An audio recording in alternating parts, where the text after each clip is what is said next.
Bismillahirrahmanirrahim. Assalamualaikum warahmatullahi wabarakatuh. Pada hari ini saya akan menyampaikan materi metode penelitian pertemuan ketiga, yaitu tentang masalah penelitian. Di masalah penelitian itu adalah merupakan bagian penting ya, ketika kita akan melakukan sebuah penelitian. Jadi wajib harus ada. Nah, masalah penelitian itu biasanya ada di bagian pendahuluan atau di bagian latar belakang biasanya. Ya, jadi baik di skripsi atau nanti Anda di penulisan karya ilmiah itu ada di latar belakang. Ya, jadi di bagian latar belakang itu harus ada masalah penelitian. Ya. Apa sih sebenarnya masalah penelitian? Nah, itu yang akan kita bahas pada hari ini.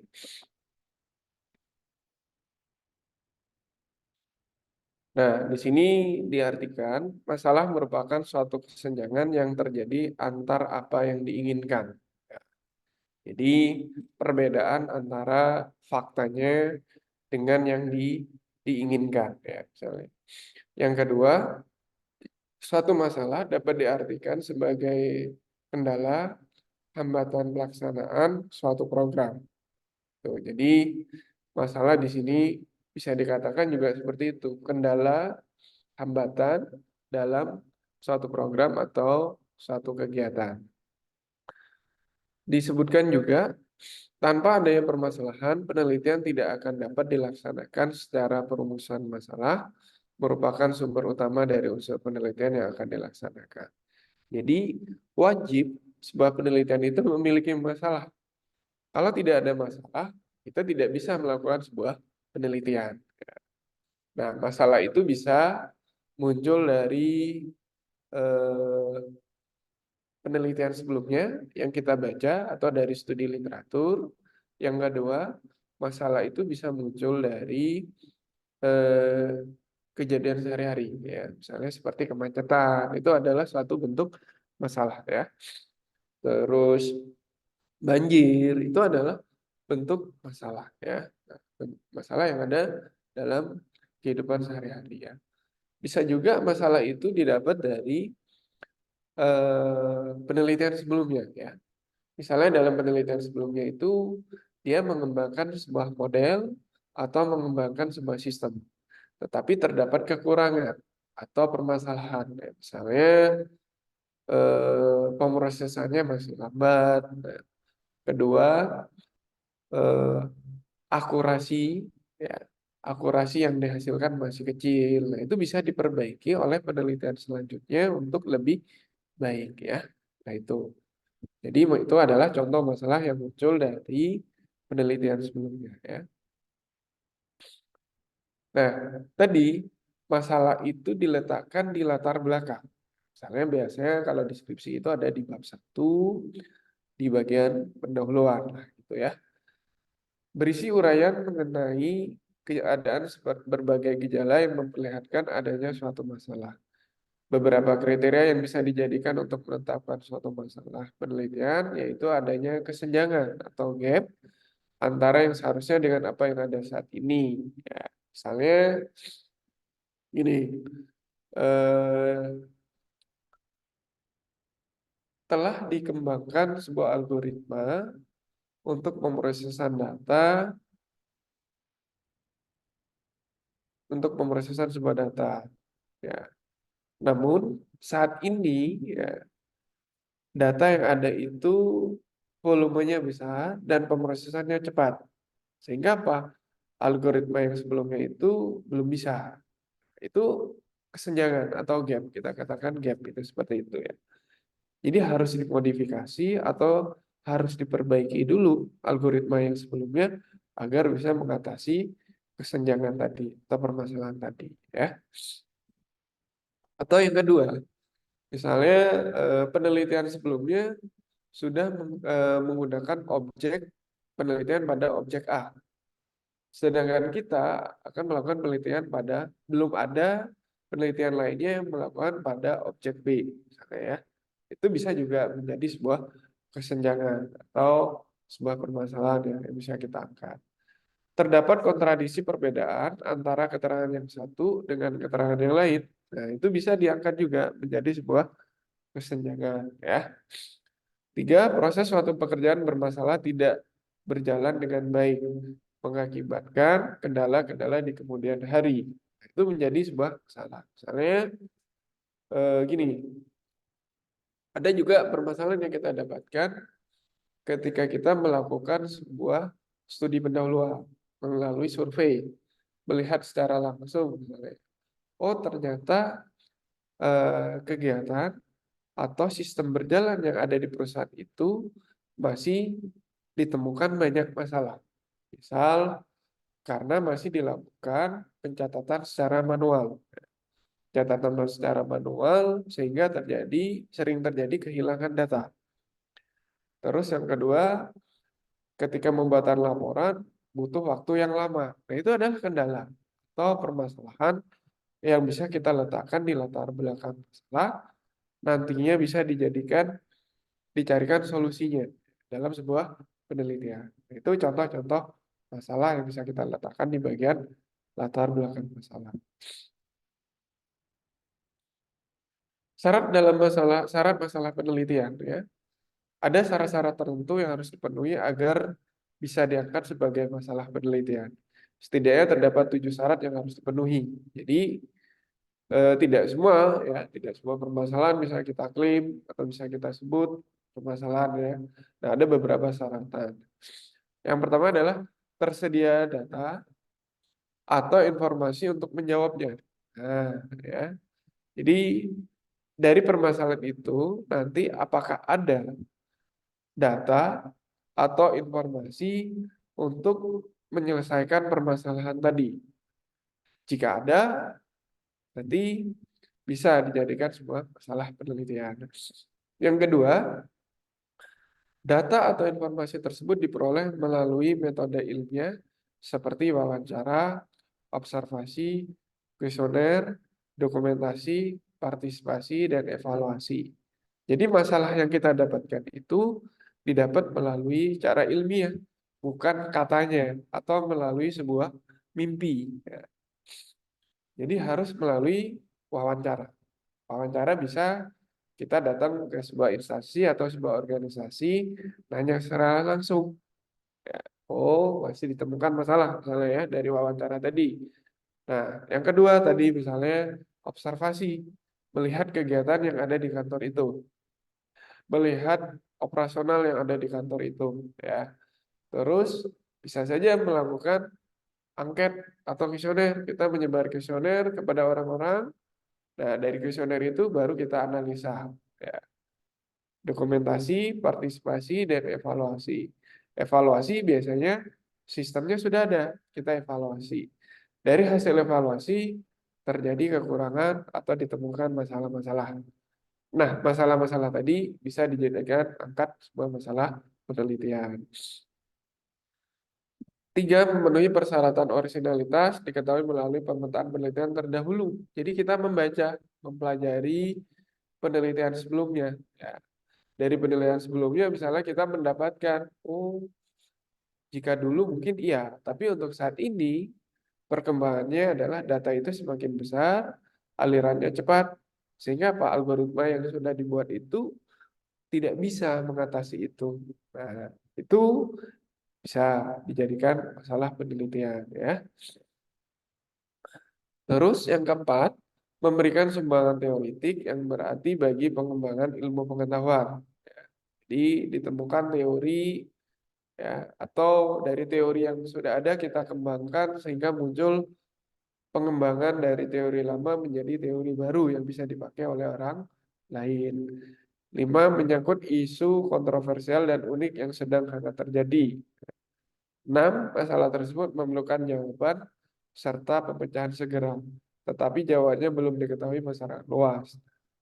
Jika masalahnya atau solusinya sudah ada, tidak bisa kita angkat menjadi sebuah masalah penelitian. Jadi masalah itu harus kita cari dulu solusinya, ya. Bisa dari situ baru kita bisa angkat menjadi sebuah masalah penelitian, ya. 7, masalah itu diajukan dalam batas minat atau bidang studi dengan kemampuan penelitian. Jadi dalam sebuah bidang, misalnya di kita bidang ilmu komputer, bidang teknologi informasi, ya. Misalnya dalam bidang teknologi informasi terkait dengan pengembangan sistem, ya. Jadi dari sistem sebelumnya ditemukan tadi permasalahan, sering terjadi kehilangan data, sering terjadi kerangkapan data. Ketika membuat laporan, prosesnya lama, itu bisa dijadikan masalah untuk penelitian, ya. Nah, ini adalah tip-tip dalam memulai menulis penelitian. Jadi, penelitian itu harus penelitian yang baik itu harus dilaporkan. Nah, dilaporkan itu dalam artian dibuat dalam bentuk publikasi. Dipublikasi, dipublish agar dibaca atau tersampaikan kepada orang lain. Jadi, kita buat sebuah publikasi, ya, kita kirim kepada sebuah jurnal, dan nantinya akan dibaca oleh orang lain. Ya. Tip-tip memulai, yang pertama adalah tulis kalimat pembuka yang dapat menstimulasi ketertarikan pembaca dan mampu menampilkan masalah yang dapat dipahami secara relasional oleh pembaca pada umumnya. Jadi memang pertama adalah kita ketika mencari masalah adalah yang terkait isu-isu keterkinian. Itu biasanya ya, itu biasanya yang memancing orang untuk membaca.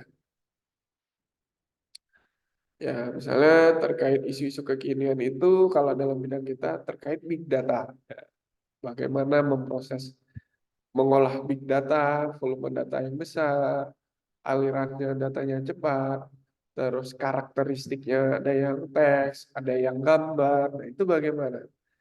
Itu terkait big data. Misalnya topiknya itu biasanya menjadi isu hangat kalau di bidang kita saat ini, ya. Dua, sebagai aturan umum, hindari penggunaan kutipan-kutipan, khususnya kutipan yang terlalu panjang. Nah, ketika kita menulis atau membuat publikasi, itu hindari mengutip yang panjang. Jadi ada teknik-teknik yang bisa kita lakukan ketika mengutip. Ya. Jadi, contoh dalam pembuatan skripsi nanti kalian harus mengutip minimal 10 artikel ilmiah dan 5 buku. Nah, itu syaratnya ya, 10 ya, 10 ada 10 artikel ilmiah yang harus kita kutip dan ada 5 buku ya yang harus dikutip. Jadi menghindari seperti definisi, nah itu dihindari kalau pada pengutipan di latar belakang ya. Definisi misalnya basis data adalah, itu tidak perlu diletakkan di bagian latar belakang ya. Ketiga, hindari ekspresi idiomatik atau kalimat-kalimat yang membingungkan. Ya. Jadi biasanya kalimat-kalimat yang apa ya, menggunakan kata-kata yang ambigu ya. Ya, memiliki makna ganda juga itu salah satu yang menurut saya ya, termasuk ya. 4, mempertimbangkan pengaruh informasi yang menggunakan angka-angka seperti tahun sekitar 5 juta orang mereka. Nah, itu data yang perlu kita angkat. Itu juga penting untuk kita taruh di bagian latar belakang. Misalnya, saya ingin meneliti eh, perilaku pengguna internet. Nanti saya taruh dulu, pengguna internet di Indonesia sebagian besar adalah terdiri atas berapa ribu orang. Nah, itu perlu kita letakkan. Data-data tadi perlu kita ungkap. Menurut penelitian, pengguna internet di Indonesia itu 3 tertinggi di seluruh dunia. Datanya dari mana? Itu perlu kita ungkap-ungkap di bagian latar belakang. Jadi ada data-data atau fakta-fakta yang kita ungkap terlebih dahulu sebelum mengungkapkan masalah penelitian. Ya.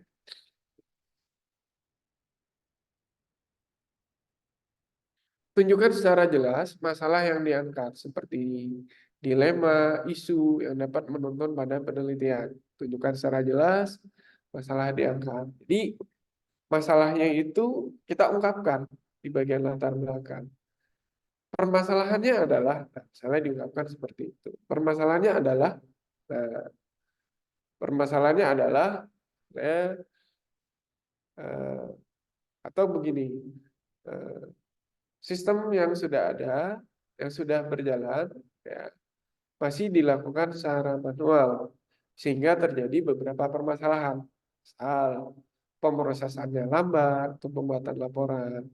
Yang kedua, sering terjadi kehilangan data karena masih ditulis di atas kertas. Nah, jadi diungkapkan di situ ya.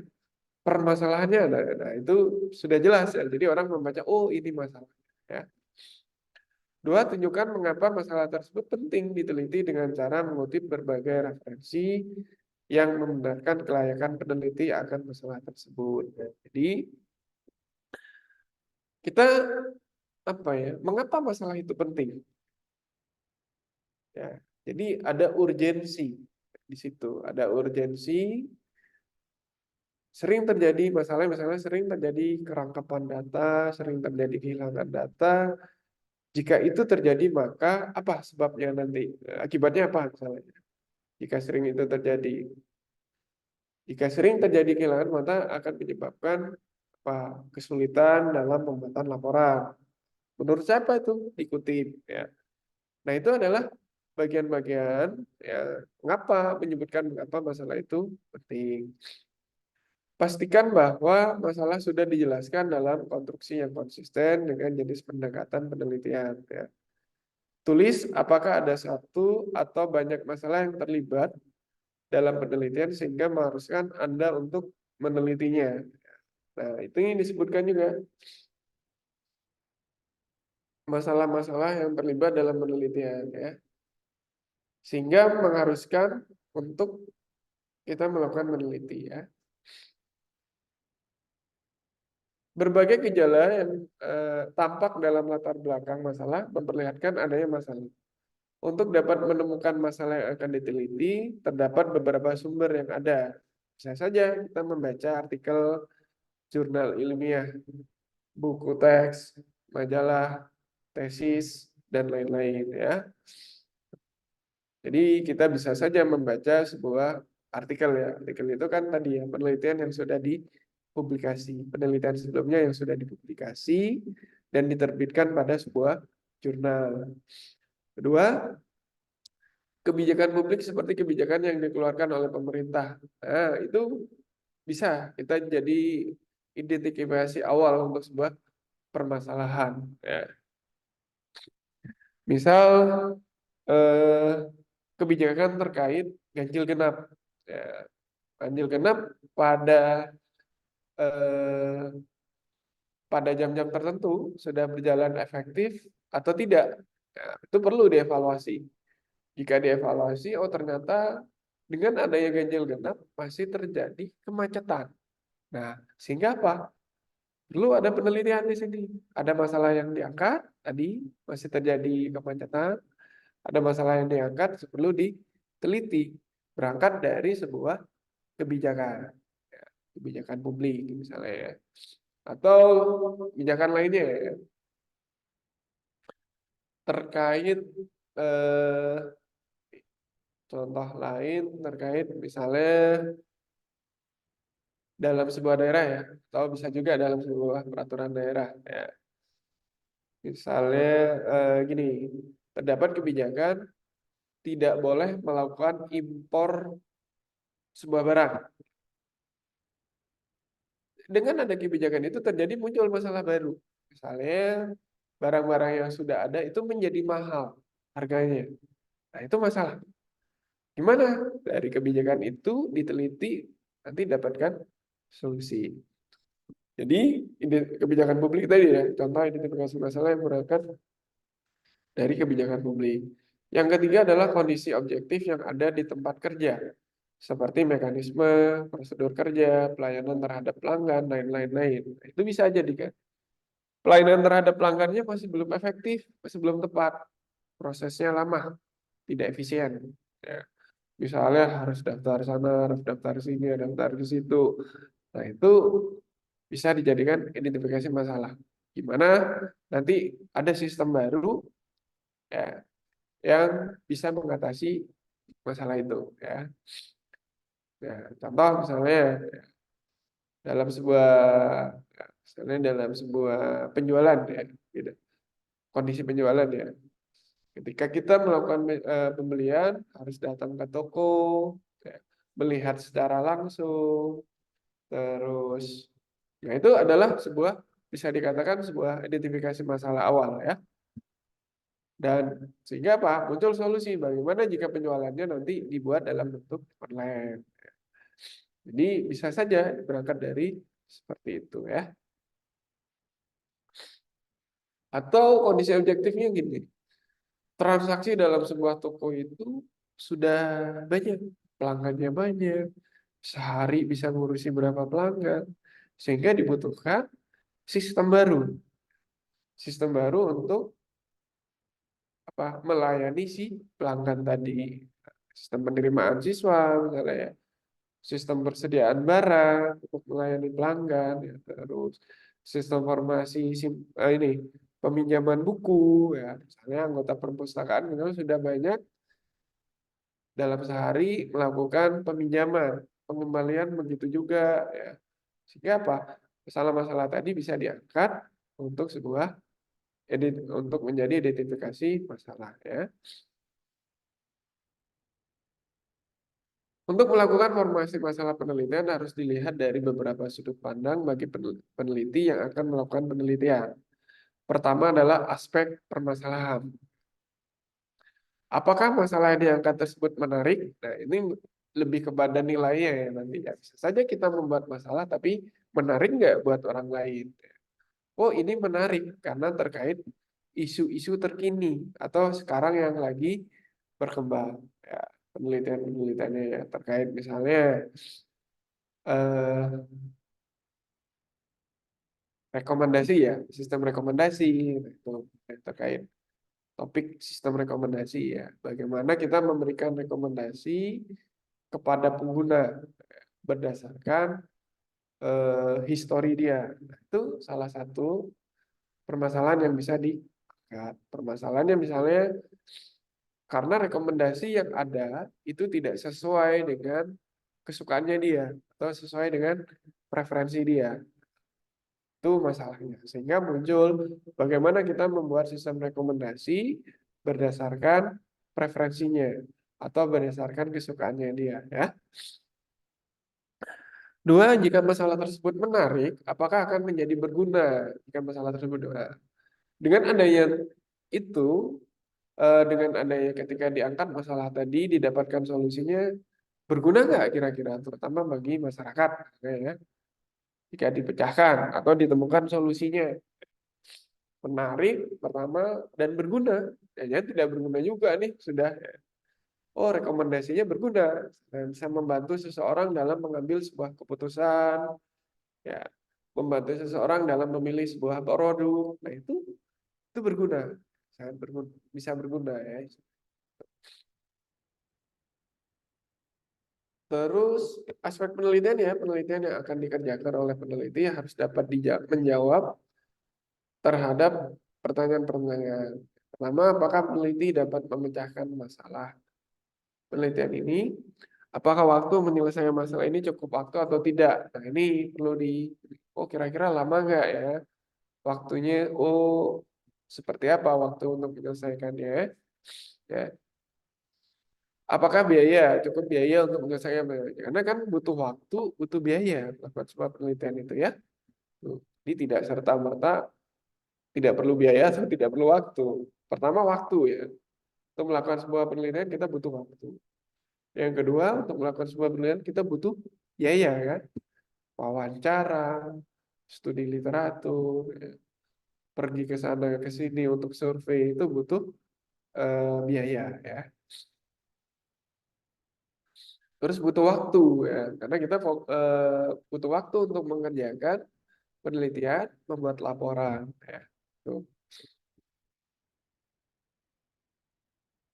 Menguraikan masalah menjadi identifikasi masalah. Bisa diperhatikan, yang pertama adalah tuliskan sebuah kalimat pendek, tuliskan situasi masalah yang sedang diamati. Contoh, penilaian masih dilakukan secara objektif oleh pimpinan perusahaan terhadap karyawan-karyawannya. Ini identifikasi masalah. Toh. Jadi penilaian masih dilakukan objektif, ya. Dua, tuliskan pernyataan tentang faktor penyebab terjadi masalah yang sedang diamati. Tiga, informasi-informasi tentang permasalahan atau kesenjangan tersebut dicari dengan menggunakan data primer. Jadi kita katakan kan ada data primer, ada data sekunder. Data primer itu adalah data utama yang terkait dengan penelitian, yang berkaitan langsung dengan penelitian, sedangkan data sekunder terkait pendukung, bisa buku, teks, ya, atau yang lainnya ya. Terus yang keempat, lengkapi masalah dengan data tersebut ditambah dengan informasi dari berbagai sumber kepustakaan sehingga didapat informasi yang lengkap tentang masalah yang dihadapi. Perlu disitasi, perlu ya disitasi, ya, kita merujuk dari penelitian lainnya atau dari tulisan lainnya ya. Itu pentingnya nanti kalian mensitasi atau eh, mensitit ya menggunakan. Nanti ada aplikasi yang bisa Anda gunakan dalam mensitasi, contoh Mendeley, Zotero dan sebagainya ya. Itu membantu kita peneliti dalam mensitasi sebuah tulisan ya. Selanjutnya selain identifikasi masalah nanti dalam sebuah laporan, contoh dalam laporan skripsi kita harus menuangkan rumusan masalah. Ya. Rumusan masalah merupakan pernyataan rinci lengkap mengenai ruang lingkup permasalahan yang akan diteliti berdasarkan identifikasi dan batasan masalah. Jadi, rumusan masalah itu sebenarnya adalah pernyataan, ya, pernyataan yang diungkapkan peneliti ya, dari masalah yang dimiliki. Dua, proses perumusan masalah dengan mengungkapkan permasalahan penelitian, latar belakang penelitian, perumusannya dan signifikansinya, masalah ditangkap dari kesenjangan dan juga dari keluhan-keluhan yang ada. Tiga, masalah perlu dirumuskan dengan tujuan agar permasalahan jelas dan tidak menimbulkan kesalahan dalam menafsirkan keadaan yang sedang diteliti. Jadi, ada masalah, ada tujuan. Itu biasanya diparalelkan ya. Saya kalau gampangannya gini, kita bikin tabel, ini kolom masalah, ini kolom tujuan. Jadi tujuan itu akan menyelesaikan masalah tadi. Cuma sering terjebak mahasiswa itu ketika tujuan dengan manfaat. Nah, beda kan ya, kalau tujuan adalah penelitian yang belum baru mau akan dikerjakan, ya, akan menyelesaikan dari masalahnya, sedangkan manfaat itu adalah hal yang didapat ketika penelitian ini sudah dikerjakan. Itu manfaatnya, dampaknya. Ya. Itu perbedaannya ya. Jangan sampai Anda terjebak antara perbedaan antara masalah dengan tujuan dengan manfaat, sering rancu ya. Nah, itu ya. Disebutkan di sini kan masalah itu perlu dirumuskan dengan tujuan. Jadi ada rumusan masalah, ada tujuan ya. Misalnya contoh begini ya. Bagaimana mengembangkan ya. Misalnya rumusan masalah gini. Terdapat permasalahan rekomendasi yang dihasilkan belum sesuai dengan preferensi individu pengguna. Nah, itu pernyataan masalah. Sehingga tujuannya nanti adalah mengembangkan sistem rekomendasi yang sesuai dengan preferensi individu pengguna. Karena tadi tujuan akan menyelesaikan dari si rumusan masalah ya. Beberapa hal yang dapat dikerjakan dalam membuat rumusan masalah. Di antaranya, apakah masalah yang sedang diamati sedang hangat dibicarakan dan segera membutuhkan pemecahan? Dua, apakah masalah yang sedang diamati masih terjadi menjelang penelitian yang akan dilaksanakan? Tiga, sejauh mana distribusi masalah tersebut dikaji? Empat, apakah masalah yang sedang diamati dapat mempengaruhi proses kerja? Lima, apakah masalah tersebut akan proses kehidupan atau suatu organisasi? Ya, jadi perlu diperhatikan rumusan masalahnya ya berawal dari masalah ya tentunya tadi ya. Kalimat umum yang sering digunakan untuk memformulasikan rumusan masalah seperti di bawah ini. Pencatatan yang tidak teratur dan terjadi kerangkapan pencatatan. Nah, itu rumusan masalah. Ya. Umum ya kalimatnya, pencatatan yang tidak teratur dan ditemukan pencatatan yang tidak teratur misalnya dan terjadi kerangkapan pencatatan. Yang kedua, posisi letak jari yang tidak pas pada mesin pengenal sidik jari dapat membuat sistem juga tidak dapat mengidentifikasi jari tersebut. Sehingga apa? Sering tidak terdeteksi misalnya pada absensi sidik jari. Nah, itu bisa dijadikan rumusan masalah. Dari rumusan masalah bisa diturunkan menjadi pernyataan penelitian atau riset question ya. Suatu penelitian ialah dikarenakan ada masalah yang perlu diatasi. Ada fenomena yang belum diketahui dan penting untuk diketahui. Cara peneliti untuk merumuskan hal tersebut secara jelas ialah dengan membuat pertanyaan penelitian. Apa, bagaimana, misalnya, bagaimana mengembangkan sistem rekomendasi yang sesuai dengan preferensi individu pengguna. Bagaimana? Nah, kalimat tanya ya di situ. Pertanyaan penelitian yang harus dijawab pada penelitiannya nanti ya. Oke. Syarat pertanyaan penelitian. Pada hakikatnya, pertanyaan penelitian dirumuskan dengan melihat kesenjangan yang terjadi. Jadi ada gap atau ada masalah dulu baru kita turunkan ke pertanyaan penelitian. Satu, apa yang seharusnya terjadi dan sebenarnya terjadi. Dua, apa yang diperlukan, what is needed, ya. Dan apa yang tersedia, what is available, ya. Tiga, apa yang diharapkan, what is expected, dan apa yang dicapai, what is achieved, ya. Jadi, ketika kita membangun sebuah pertanyaan penelitian, ini perlu diperhatikan, ya. Pertanyaan penelitian selalu diawali dengan munculnya masalah. Yang masalah dulu baru diturunkan ke eh, ini ya, pertanyaan penelitian. Kayak tadi ya, pernyataannya adalah sistem rekomendasi yang dihasilkan belum memenuhi preferensi individu pengguna. Pertanyaan penelitiannya, bagaimana mengembangkan sistem rekomendasi yang sesuai dengan preferensi individu pengguna. Tujuannya adalah nanti mengembangkan sistem rekomendasi yang sesuai dengan preferensi individu pengguna. Itu contohnya ya, misalnya seperti itu. Jadi ada masalah, rumusan masalah, pertanyaan penelitian, tujuan.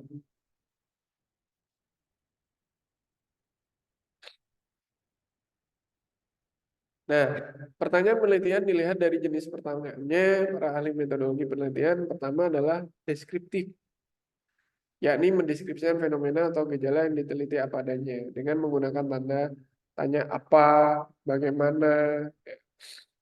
Dua, eksploratoris, yakni untuk memahami gejala atau fenomena secara mendalam dengan menggunakan kata tanya bagaimana. Itu eksploratoris ya. Bagaimana mengembangkan sistem rekomendasi yang sesuai dengan preferensi individu pengguna, itu masuk dalam eh, eksploratoris ya. Tiga, eksplanatoris yaitu untuk menjelaskan pola-pola yang terjadi terkait dengan fenomena yang dikaji dengan mengajukan pertanyaan apa ada hubungan atau korelasi. Misalnya, apa apakah ada hubungan antara variabel X dengan variabel Y. Itu bisa dijadikan dalam yang pertanyaan penelitian yang poin ketiga ya. Ini biasanya lazimnya yang digunakan untuk yang kuantitatif karena kita punya dua jenis. Ya, tiga jenis lah misalnya kalau hibrid ya.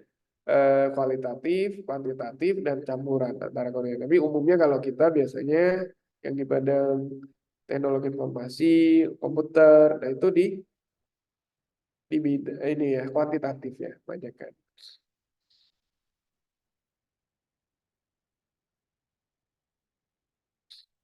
Contoh untuk masing-masing pertanyaan penelitian tersebut adalah pertanyaan deskriptif, apa saja strategi yang dipakai kepala sekolah dalam memajukan sekolah yang dipimpinnya. Ini pertanyaan deskriptif. Jawabannya itu memberikan apa ya, narasi atau deskripsi ya, memberikan jawaban dalam bentuk deskripsi. Yang kedua adalah pertanyaan eksploratif.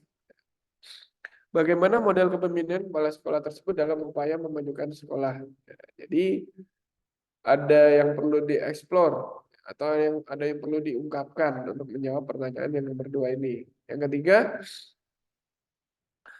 pertanyaan eksplanatoris. Ya. Bagaimana pengaruh model kepemimpinan otoriter terhadap kepatuhan staf? Itu adanya mencari hubungan antara faktor antara satu variabel dengan variabel lainnya ya. Penggambaran lengkap bisa dengan bagan seperti di bawah ini. Contoh misalnya ya, ada latar belakang masalah, rumusan masalah, pertanyaan penelitian. Berangkat dari masalah ya, misalnya rumah saya sering kebanjiran jika hujan. Rumusan masalahnya adalah sambungan talang di belakang rumah bolong. Itu pernyataan rumusan masalah. Ya. Pertanyaannya penelitiannya adalah bagaimana menambal talang di belakang rumah yang bolong. Nah, itu kan bagian dari dia berangkat dari rumusan masalah ini, tapi dimulai dari kata tanya. Apa, bagaimana, mengapa. Dua,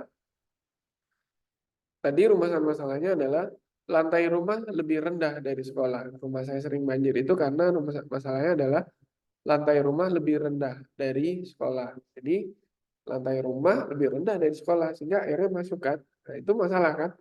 Nah, dari masalah itu muncul pertanyaan penelitian. Bagaimana meninggikan lantai rumah? Itu pertanyaan penelitian dari rumusan masalah yang dimiliki ya. Jadi nanti tolong dipahami ya lagi dari latar belakang masalah itu ada masalah yang bisa diturunkan menjadi rumusan masalah. Dari rumusan masalah itu nanti bisa menjadi pertanyaan penelitian. Dari pertanyaan penelitian itu bisa menjadi tujuan penelitian. Jadi sinkron tuh semua. Masalah, pertanyaan penelitian, tujuan penelitian. Paralel ya. Harus nyambung gitu ya. Itu nanti ketika Anda membuat skripsi dan membuat misalnya publikasi ya atau tulisan.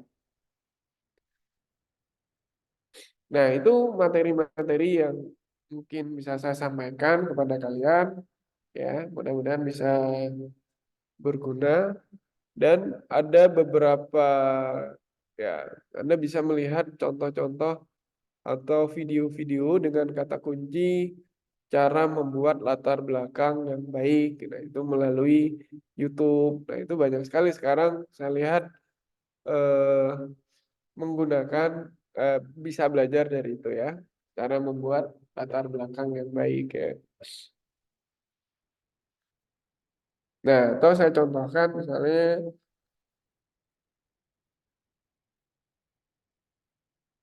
masalah dalam sebuah publikasi ya. Nah, saya contohkan.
Nah, ini contohnya ya.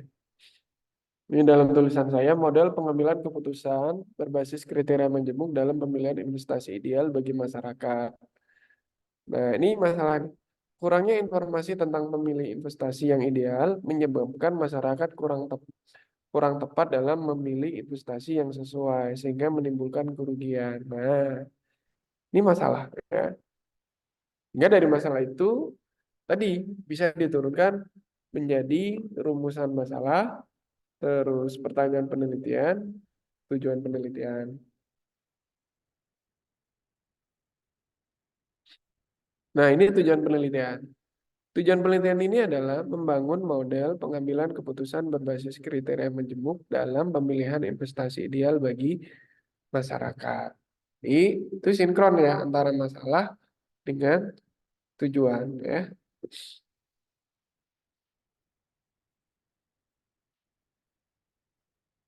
Oke, itu nanti kalian bisa belajar ya dari artikel, cari masalahnya apa.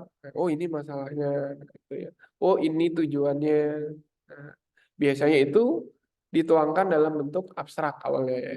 Jadi di abstrak itu ada masalah, ada tujuan penelitian, ada metode penelitian yang digunakan, dan ada hasil penelitian ya. Oke, mungkin itu yang bisa saya sampaikan kepada kalian ya. Mudah-mudahan bisa berguna materinya. Banyak sekali ya. Contoh saya ambil lagi misalnya.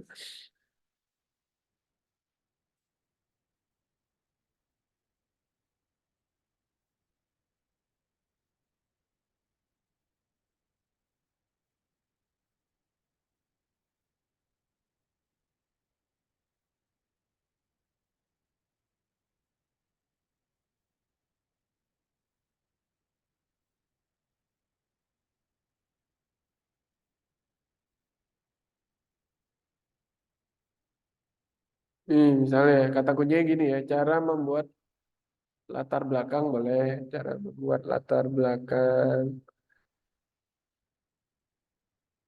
yang baik dan benar. Nih, banyak sekali. Udah ya. Nah, bisa membuat latar belakang dalam 5 menit. Nah, bisa Anda pelajari nih bagaimana dia. Nah, menulis latar belakang sistematis ya. Cara mudah membuat latar belakang karya tulis ilmiah ya, termasuk skripsi ya. Itu hampir sama ya. Oke, ya, ini yang bisa kalian pelajari ya juga. Misalnya belajar dari YouTube ya, cara membuat latar belakang yang baik dan benar. Tujuannya adalah nanti kalian terlatih dalam membuat laporan skripsi ya. Tuh.